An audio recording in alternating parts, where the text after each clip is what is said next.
محمدا رسول الله ويقيني. Assalamualaikum warahmatullahi wabarakatuh. Bismillahirrahmanirrahim. Alhamdulillahi rabbil alamin. Wabihi nasta'in fi umuri dunya waddin. Wassalatu wassalam ala rasulil karim. Bismillahirrahmanirrahim. Allahumma anta rabbi la ilaha illa anta khalaqtani wa ana abduka wa ana ala ahdika wa wa'adika mastata'tu. A'udzubika min syarri ma sana'tu, abu laka bi ni'matika alayya wa abu bi zambi faghfir li fa innahu la yaghfiru dzunuba illa anta. La hawla wa la quwwata illa billahil aliyyil azim. La hawla wa la quwwata illa billahil aliyyil azim. La hawla wa la quwwata illa billahil aliyyil azim. Amma ba'd. Alhamdulillah. Alhamdulillah. Alhamdulillah. Muslimin, muslimat, tuan-tuan, para pendengar, para penonton yang dirahmati Allah sekalian. Alhamdulillah kita bertemu sekali lagi dalam siri kuliah saya. Dan insya-Allah pada petang yang berbahagia ini insya-Allah saya akan memperkatakan satu tajuk, iaitu Imamul Mahdi akan memerangi Wahabi. Dan inilah di antara sebab-sebabnya yang akan saya perkatakan, akan saya perincikan insya-Allah.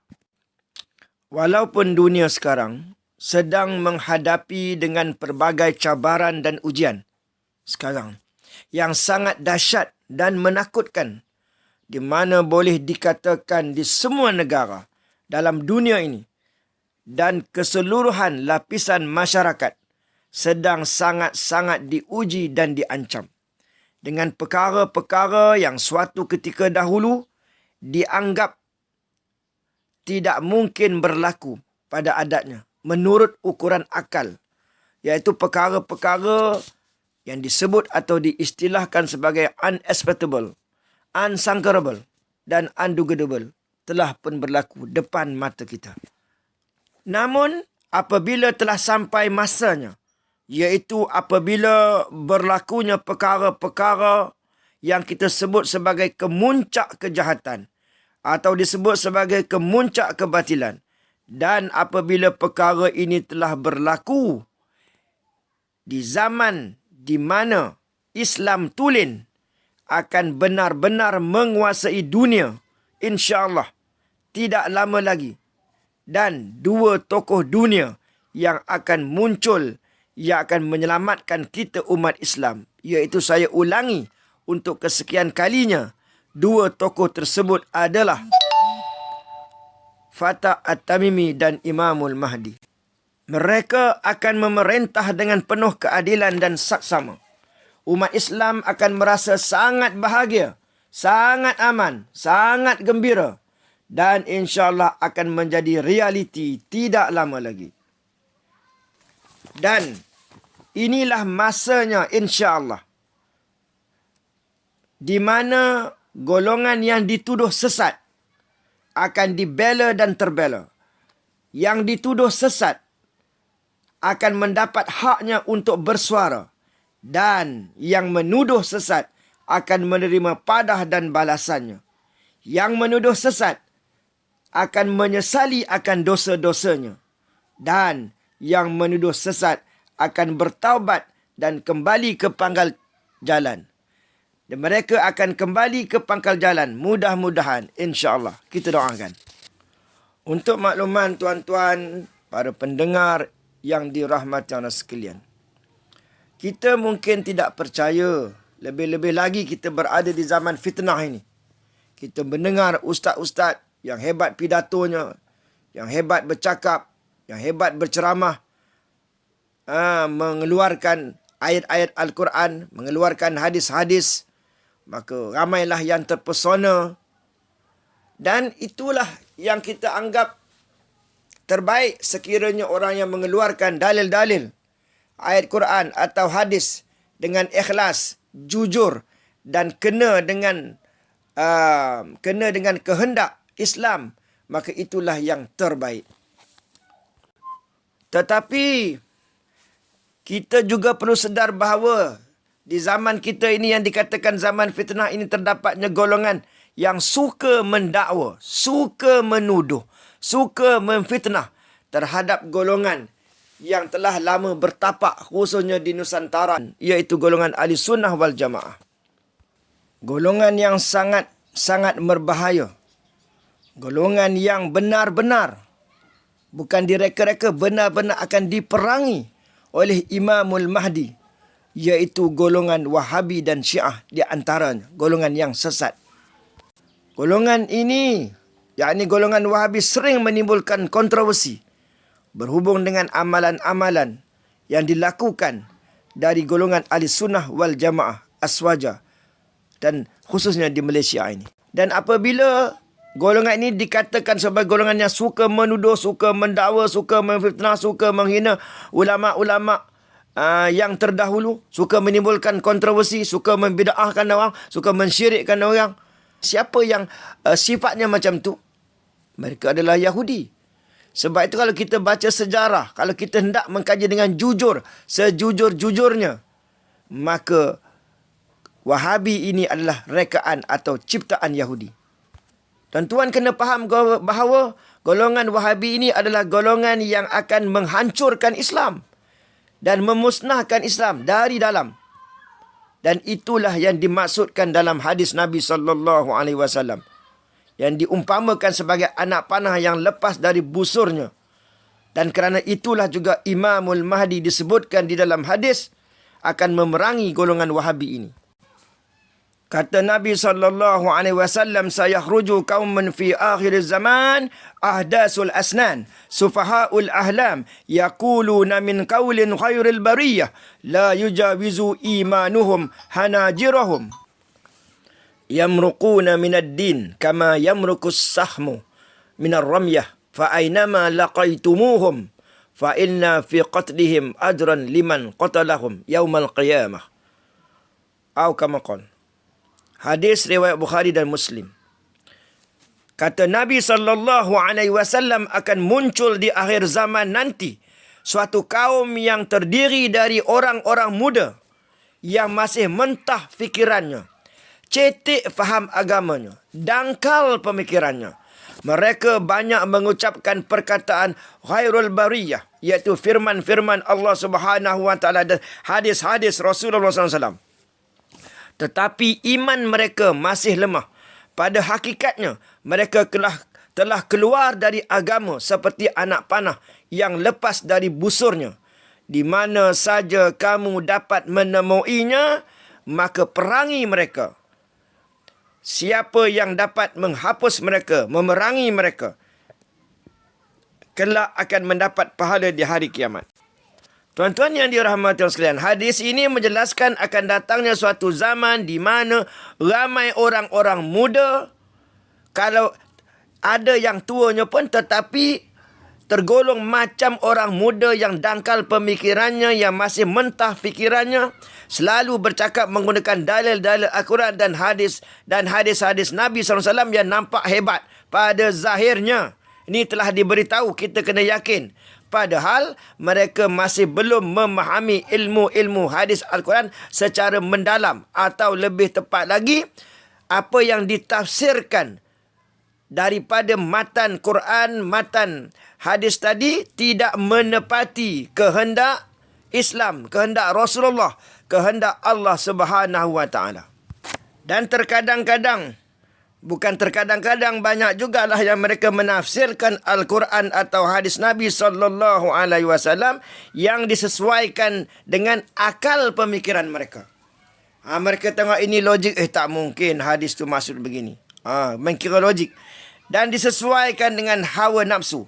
Secara tidak sedar mereka telah keluar daripada Islam. Keluar daripada Islam ni kita tafsirkan secara yang paling ringan, yang paling sederhana, iaitu telah keluar daripada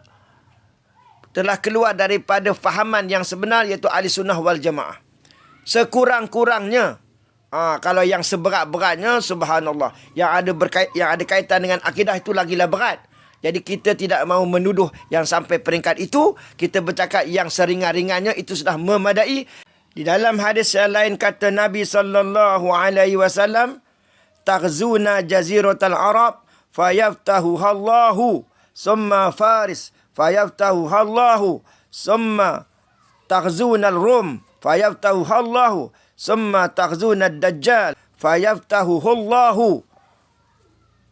Faqal Nafi' ya Jabir la nara ad-Dajjal yakhruju hatta tuftah ar-Rum.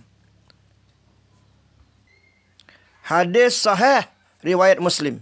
Kata Nabi SAW, taghzuna jaziratul Arab, kamu akan memerangi, akan menakluk Arab, kemudian Faris, kemudian Rom, kemudian kamu akan menakluk Dajjal, dan semuanya akan dimenangi oleh orang Islam. Hadis sahih riwayat Muslim. Saya terus kepada maksud hadis. Jadi kenapa dikatakan bahawa golongan Wahabi ini golongan yang akan menghancurkan Islam? Kerana Islam yang diamalkan oleh ahli sunnah wal jamaah, Islam yang benar, dikatakan tidak benar. Islam yang baik itu dikatakan tidak baik. Islam yang tidak syirik itu dikatakan syirik. Ini menghancurkan Islam. Islam, dalam agama Islam contohnya ada karamah, ada tawasul. Dia kata, dia menafikan. Dia boleh cenderung kepada menafikan perkara-perkara yang sebenar-benarnya ada dalam agama Islam. Bukankah itu maknanya memusnahkan Islam, memusnahkan sendi-sendi Islam, memusnahkan kekuatan Islam? Dan untuk pengetahuan tuan-tuan boleh merujuk kepada kitab Wahabi, bukan kitab Syiah. Membuktikan bahawa dalam sejarah tentera-tentera Wahabi Bani Sa'ud ini telah menyerang wilayah naungan kerajaan Turki Osmaniyah. Menghukumkan kafir kepada golongan yang tidak kafir. Sesuatu yang dahsyat telah pun berlaku. Ini fakta, bukan auta. Di mana pendapat dan pemikiran golongan Wahabi ini sangatlah bercanggah dan berlawanan dengan akidah umat Islam. Di dalam kuliah yang singkat ini saya hanya memberi matan. Setengah-setengah tempat saya canaikan lebih dalam lagi. Maka tuan-tuan carilah daripada kitab sejarah. Ada banyak sumber supaya anak-anak kita, anak-anak muda kita yang lelaki ataupun perempuan tidak terbabit, tidak terlibat dengan ajaran songsang golongan Wahabi ni, khasnya di Malaysia negara kita ini. Kerana itulah ulama-ulama dulu yang begitu tegas. Tokoh-tokoh ulama dulu mengisytiharkan perang dan menghukumkan Wahabi ini sebagai fasik dan sesat dengan bukti-bukti yang nyata, terang lagi bersuluh. Dalam masa yang sama tuan-tuan sekalian, golongan Wahabi ini dia tak suka dilabelkan sebagai Wahabi. Mereka kata mereka bukan Wahabi. Baik. Syekh Abdul Wahab, pengasas ni, ajaran songsang ni, dia tidak suka bertawasul.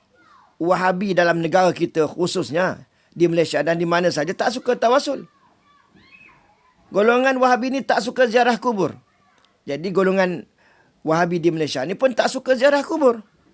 Ada tuan-tuan dengar golongan Wahabi di Malaysia ini menentang secara serius, bersungguh-sungguh terhadap Syekh Abdul Wahab ni, terhadap Ibn Taymiyah ni. Tak ada. Bahkan mereka menyokong lagi, membenarkan lagi. Dan sebahagian daripada golongan Wahabi ni demi mempertahankan kebatilan, mereka sanggup mengatakan bahawa suatu ketika dulu An-Najd dan Hijaz dan sekitarnya pada ketika itu berlakunya kemerosotan akidah, akhlak, tata nilai sosial, ekonomi dan politik. Oleh kerana berlakunya kemerosotan akidah, oleh kerana berlakunya syirik, kerana berlakunya menyembah kubur, menurut dakwaan mereka, iaitu kemerosotan akidah, kerosakan akidah. Tetapi sebenarnya Islam tidak membenarkan demi mengatasi masalah itu dilaksanakan secara militan, secara kasar. Islam tetap sama kaedah penyelesaian, iaitu mestilah cara hikmah, cara berakhlak, bukan ekstrim.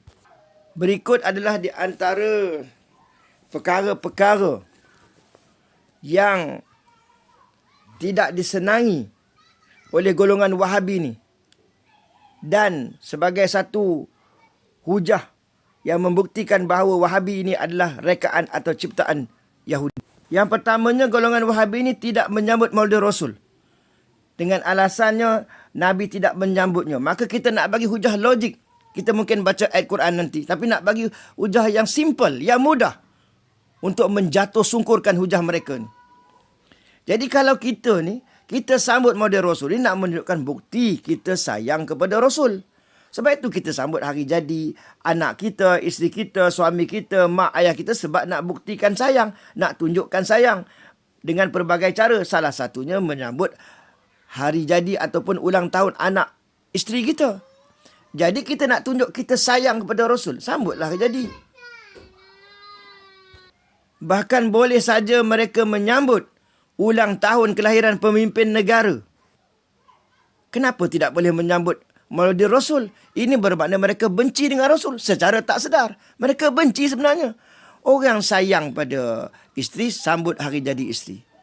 Maknanya tak nak sambut. Tak nak sambut Rasul. Nak benci Rasul lah. Kalau benci Rasul ni siapa? Ni ajaran Yahudi, tuan-tuan. Yang kedua, kenapa makam-makam sahabat dimusnahkan? Di makam Baqi', contohnya, dirobohkan. Konon-kononnya untuk mengelak syirik dan khurafat. Tetapi berhala-berhala, bangunan-bangunan, tembok-tembok yang ada mata Dajjal, simbol mata Dajjal, banyak di Arab Saudi, tuan-tuan. Jadi bila makam-makam sahabat dimusnahkan ni, maknanya tak sukalah sahabat. Anti sahabat. Ini ajaran apa? Ajaran Yahudi lah. Mana suka Rasulullah, mana suka sahabat. Tuan-tuan yang dikasihi sekalian, golongan Wahabi ni mengaku konon-kononnya sayang, cinta pada Nabi SAW.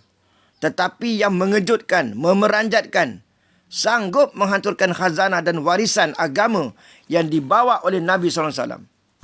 Contohnya pada 21 April 1925, pemakaman di Jannatul Baqi', Madinah telah dimusnahkan oleh Raja Ibn Saud. Mereka juga turut memusnahkan makam suci beberapa tokoh Islam di Jannatul Ma'la di Mekah. Makam bonda Rasulullah, makam isteri, makam datuk, makam nenek moyang Rasulullah SAW. Bahkan dikatakan perbuatan memusnah tempat-tempat suci ini terus dilakukan hingga kini di Hijaz, tuan-tuan. Kalau tuan-tuan tak percaya, tuan-tuan Google tengok. 7,000 sahabat Rasulullah SAW dimakamkan di pemakaman Al-Baqi'. Dulu bagaimana keadaan pandangan pemakaman di kawasan perkuburan di Baqi' itu. Dan bagaimana keadaan sekarang ini. Makam Al-Baqi' itu, tuan-tuan. Jadi pelik bin ajaib Wahabi ni percaya bahawa ziarah kubur ni, makam-makam ni, dia dianggap memakmurkan berhala dan perbuatan itu terkeluar daripada Islam. Dan akibat daripada itu beribu-ribu umat Islam meninggalkan Mekah dan Madinah untuk menyelamatkan nyawa dari Pak Wahabi. Sebab itulah ada hadis yang menyatakan bahawa sahabat-sahabat Nabi Ahlul Bait ini mereka berhijrah ke sebelah timur di negara Nusantara. Sebab itu di sini ada banyak Habib, ada banyak Habaib, ada Said-Said, tuan-tuan. Ini rahsia dia. Dan daripada sinilah nanti zuriat itu akan keluarnya, akan zahirnya, iaitu Fatah Tamimi dan juga Imamul Mahdi. Mereka konon-kononnya nak mengelak syirik, nak mengelak orang daripada menyembah kubur. Sebenarnya tidak begitu. Sebenarnya kita ini bertabarruk, mengambil keberkatan yang sangat dibenarkan. Cumanya kita manusia akhir zaman tak faham. Kita tak faham hakikat syirik itu, maka kita tuduh yang bukan-bukan. Sebab itulah Imam Mahdi memerangi ni golongan Wahabi, perang sungguh. Dan kenapa hari ini patung mata satu Dajjal berdiri tegap di Arab Saudi? Tak ada siapa pun protes. Padahal Arab Saudi ini negara yang menjalankan syariat dan hukum Islam. Dikatakan bahawa mempertahankan hadis Nabi, mempertahankan sunnah, memperjuangkan hadis-hadis sahih. Tapi dalam masa yang sama, rakyat Palestin berjuang menentang golongan Zionis Yahudi. Negara Arab, khususnya Arab Saudi, biar je, diam je. Bahkan jadi boneka mempunyai hubungan dengan golongan Yahudi ni. Dan juga boneka kepada Amerika. Jarang pula kedengaran warga Arab Saudi yang mengkritik tajam tentang patung-patung mata Dajjal ini. Tak ada demonstrasi tentang patung tersebut. Sampai begitu dahsyat. Patutlah Imam Mahdi menyerang Arab Saudi ini. Bahkan nanti dalam siri akan datang saya akan detailkan lagi pemimpin Arab Saudi nak bunuh Imam Mahdi. Orang yang paling bertakwa, paling baik, ahli syurga bi khairi hisab, nak dibunuhnya. Na'udzubillah. Dahsyatnya golongan Wahabi, dahsyat. Kita heran kenapa Wahabi di Malaysia tidak mengkritik Ibn Taymiyah, tidak mengkritik Syekh Abdul Wahab, tidak mengkritik Arab Saudi. Kenapa? Pelik bin ajaib. Kenapa? Maknanya mereka sokonglah. Jadi bila kita panggil mereka Wahabi, dia orang marah. Apa siapa? Memang ulama-ulama yang Mu'tabariyah menentang fahaman Ibn Taymiyah. Sehingga dikatakan banyak dalam kitab-kitab menyebut bahawa Ibn Taymiyah akhirnya sempat bertaubat. Alhamdulillah. Sempat bertaubat.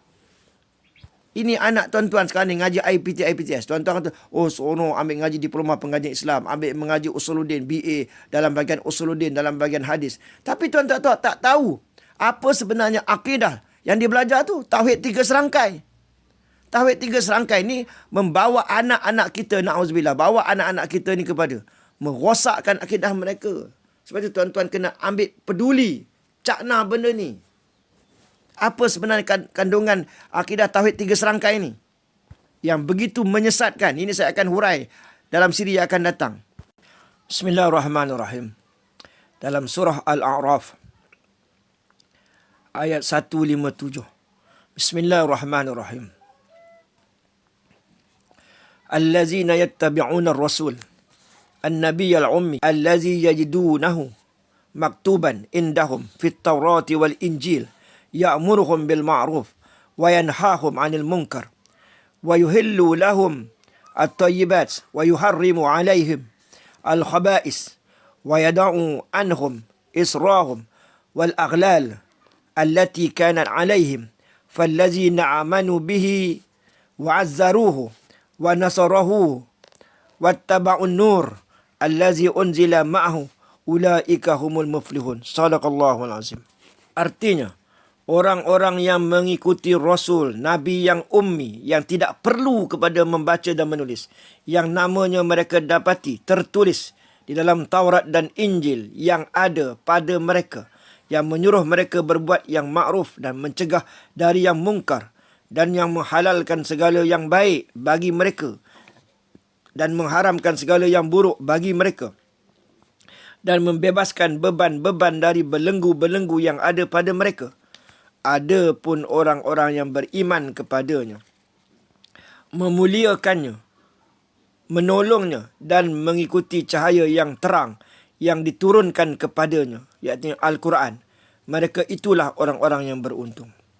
Jadi dalam ayat Quran ini secara ringkas, secara mudah, orang-orang yang beriman itu memuliakan Nabi, menolongnya. Jadi memuliakannya ada berbagai-bagai cara. Jadi dalam ayat Quran, dalam Al-Quran ini hadis-hadisnya banyak yang umum. Bila banyak yang umum, banyaklah cara yang kita boleh buat. Nak menuju mendapatkan pahala, mendapatkan ganjaran syurga, nak mendapatkan redha Allah Subhanahu wa taala itu sebanyak turun naik nafas manusia ni. Jadi kalau kita nak membuktikan kita sayang seseorang, sama ada kita bagi hadiah, sama ada kita tidak marah pada dia, sama ada kita membantu dia, macam-macam cara, 1001 cara kita boleh buat, selama mana tidak bercanggah dengan Islam. Ini syarat dia. Samalah juga dengan Maulid Rasul. Inilah dalilnya.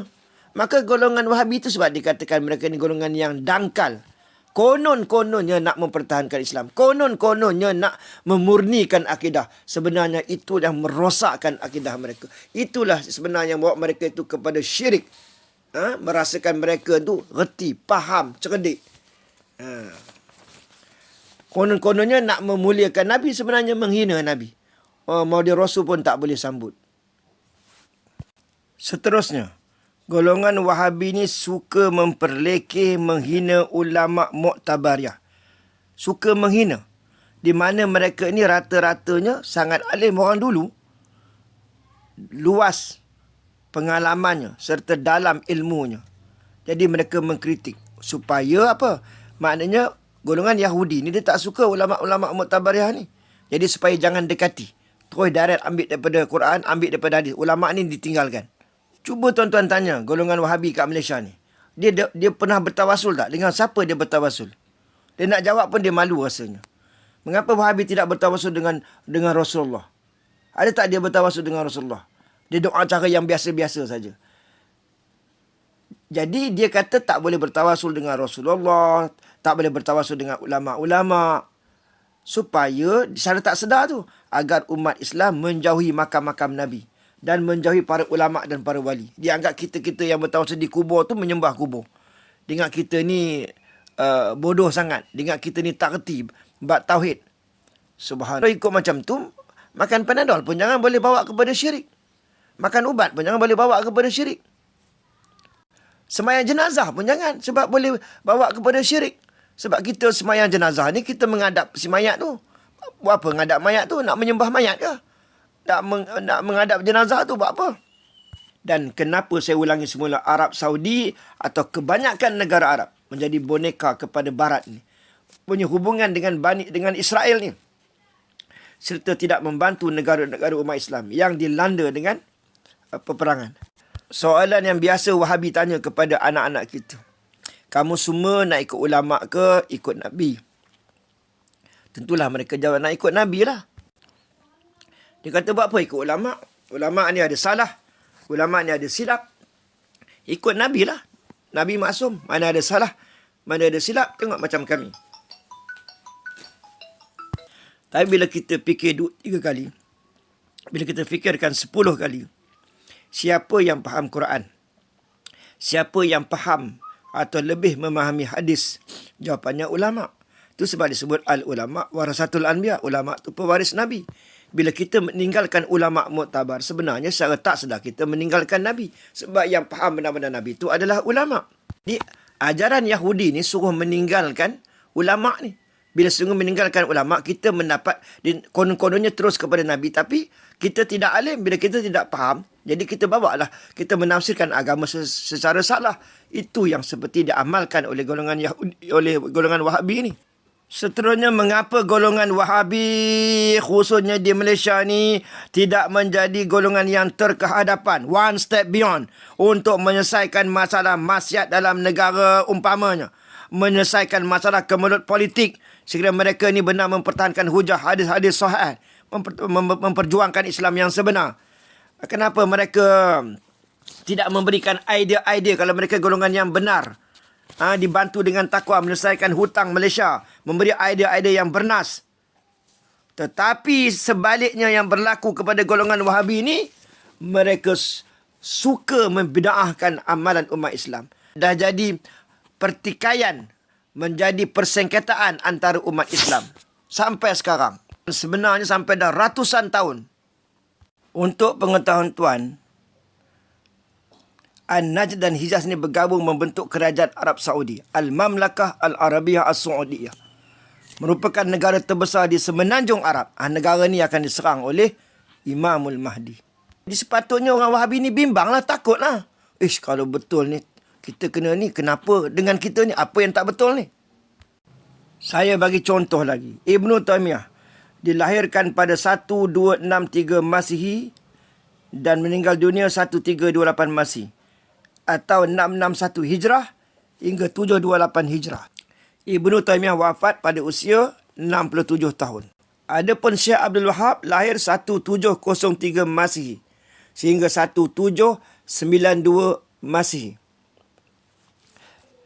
Dia adalah dia lahir pada kurun ke-18. Menurut kitab-kitab sejarah, dinasti Raja Saud ini adalah keturunan Yahudi.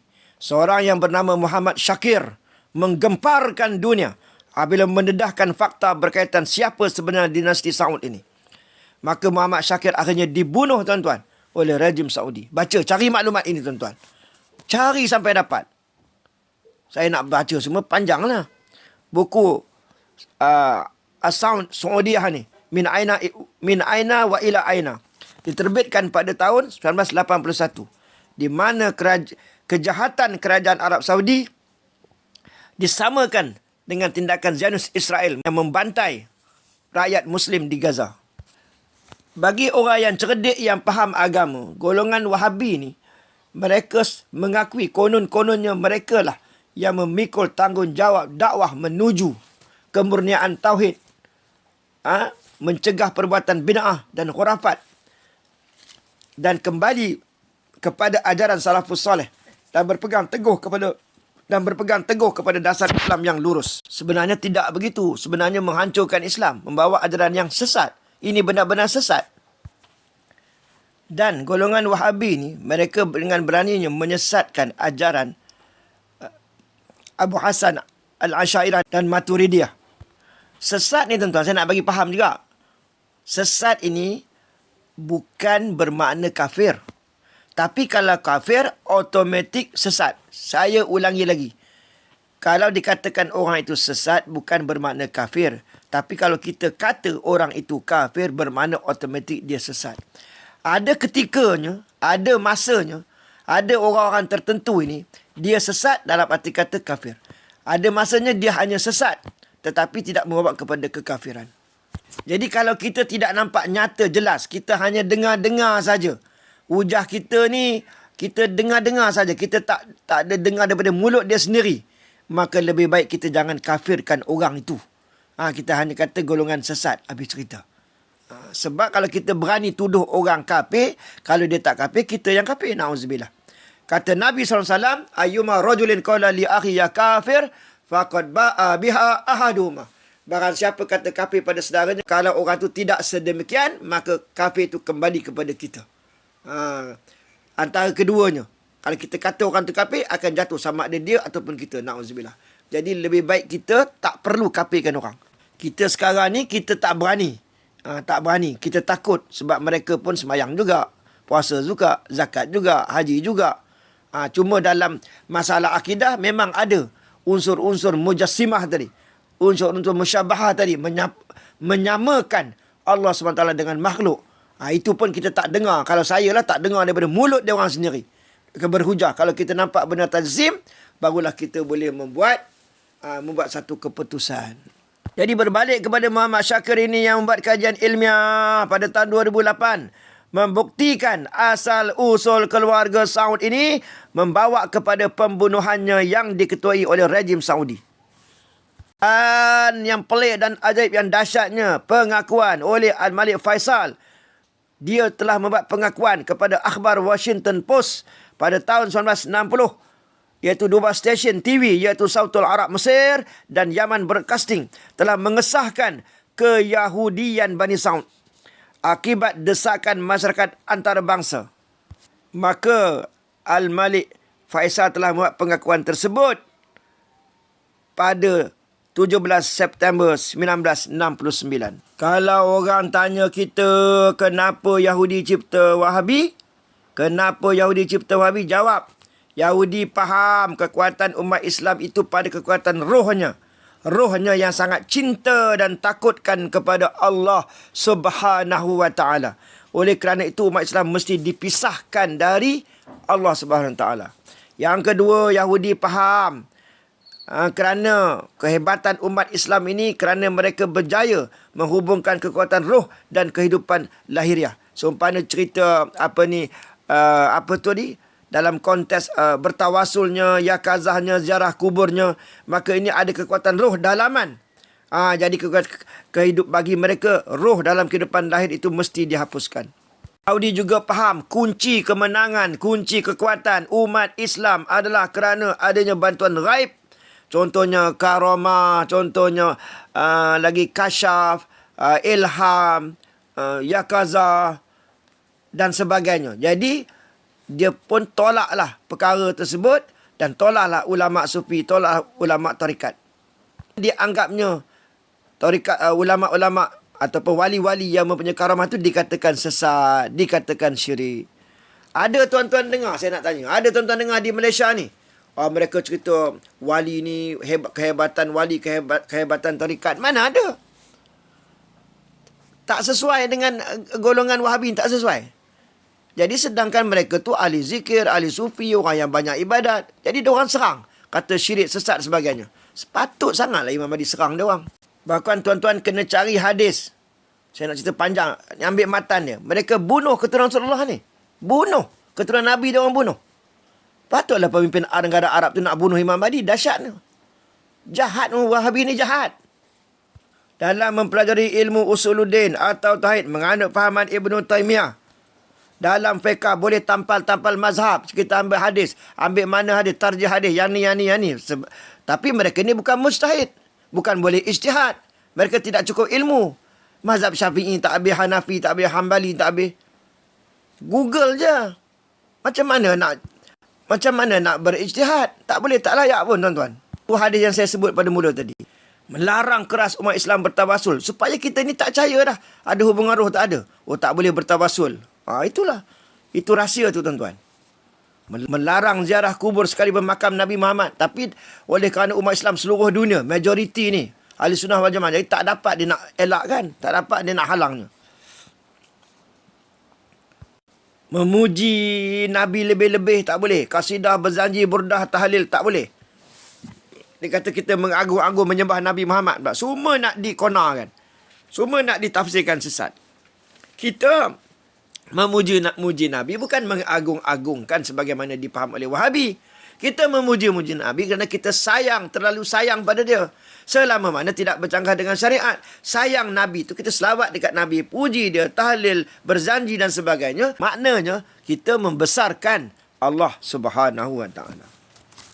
Melarang amalan tarikat Nasyabandiyah, Sazaliyah, Muhammadiyah dan lain-lain tarikat. Inilah puak-puak Wahabi ni. Dah banyak ni. Cuba tuan tengok YouTube diorang. Tu dia. Berapa ratus ribu. Berapa million peminat-peminat. Itu anak-anak kita lah. Jangan-jangan kita ni bapak-bapak berminat dengan pahaman Wahabi ni. Bahaya ni. Katalah tuan-tuan sekarang ni ikut mazhab apa? Ikut mazhab Syafi'i. Dalil pun tak ada, dalil pun tak hafal Quran, ayat Quran pun tak hafal. Tak apa. Yang pentingnya ilmu yang tuan-tuan amal itu adalah berbetulan dengan kehendak Nabi SAW, berbetulan dengan kehendak Allah Subhanahu Wa Taala. Apa guna kita tahu dalil sana, dalil sini, tapi kita riak, takabur, sombong, salah tafsir pula tu? Sebab itu tengok Azazil, orang yang paling alim, ahli neraka. Jadi kita bukan nak nafikan ilmu. Wa'ema orang tu ada ilmu, orang tu alim, hebat, dahsyat. Itu terbaik. Dengan syarat ikhlas, dengan syarat jujur, pembawaannya betul. Tahu dalil, Al-Quran pandai, hadis pandai. Dalam masa yang sama, komplot dengan Amerika. Banner pengkalan tentera di Arab Saudi. Buat hubungan diplomatik dengan Israel. Biar orang tentera-tentera Islam di tentera-tentera Islam di Palestin, biar lantak ada orang perang sendiri. Di kalam akhir saya, jangan terpengaruh dengan ajaran Wahabi ini. Jaga diri, keluarga anda, tambahnya anak-anak perempuan. Kena jaga anak-anak perempuan, tuan-tuan sekalian. Berpegang teguh kepada Ahli Sunnah wal Jamaah. Akidah yang dibawa oleh Imam Abu Hasan Al-Asy'ari dan Imam Abu Mansur Al-Maturidi. Kuatkan hubungan dengan Allah, dengan Rasulullah. Kuatkan hubungan ahlu minallah dan ahlu minan nas. Berfiqh dengan salah satu mazhab yang empat. Syafi'i atau Maliki atau Hambali atau Hanafi. Jangan campur-campur. Kalau tak kena cara, jangan campur-campur. Bukan mudah-mudah. Boleh campur bila ada ilmunya, bila kena tempatnya, bila kena caranya. Jangan hari ni Syafi'i, Maliki, Hambali ikut suka je. Bukan boleh macam tu tuan-tuan. Anggaplah ini sebagai siri yang pertama. Siri yang kedua nanti insya-Allah saya akan bahas satu atau dua tajuk. Berserta dengan dalil, penerang. Ini secara umum nak dapat gambaran. Supaya terang lagi bersuluh. Nak dapat gambaran bahayanya Wahabi ni. Bahaya Wahabi dan ancaman Wahabi ni. Sedunia ni. Satu dunia. Sebab itulah kita ada hujah. Iaitu Imam Mahdi akan serang, memerangi Wahabi ni. Wahabi Syiah ni. Sufiani ni. Jadi tuan-tuan yang dirahmati Allah sekalian, sila ambil perhatian bahayanya Wahabi ni. Jadi kalau ada, jangan kita dengar terus suka. Jadi kita tanya kepada orang yang arif, yang faham. Fas'alu ala zikri in kuntum la ta'lamun. InsyaAllah saya akan sambung lagi siri yang kedua. Saya akan bawa dua tajuk. Contohnya Maulid Rasul ataupun tawasul dah. Maulid Rasul ataupun Wahabi ni ciptaan Yahudi. Kita bahas sampai tuan-tuan faham, yakin memang Wahabi ni benar-benar bahaya. Yang akan merosakkan akidah kita. Yang akan menjurus kita masuk ke dalam api neraka Allah Subhanahu Wa Taala. Jadi ampun maaf daripada saya. Mudah-mudahan sekiranya ada pahala diikhlaskan, boleh mengkafarahkan dosa-dosa saya. Dan yang pentingnya tuan-tuan, selain daripada itu, kita doakan supaya anak-anak kita ni, yang mereka ni ramai yang terpesona, yang terpengaruh dengan fahaman Wahabi ni, agar mereka kembali ke pangkal jalan, agar mereka faham bahawa ajaran Islam yang sebenarnya macam ni, bukan sebagaimana yang Wahabi faham. Sekian, ampun maaf daripada saya yang banyak dosa ni. Memang banyak dosa sungguh. Wabillahi taufiq wal hidayah. Assalamualaikum warahmatullahi wabarakatuh.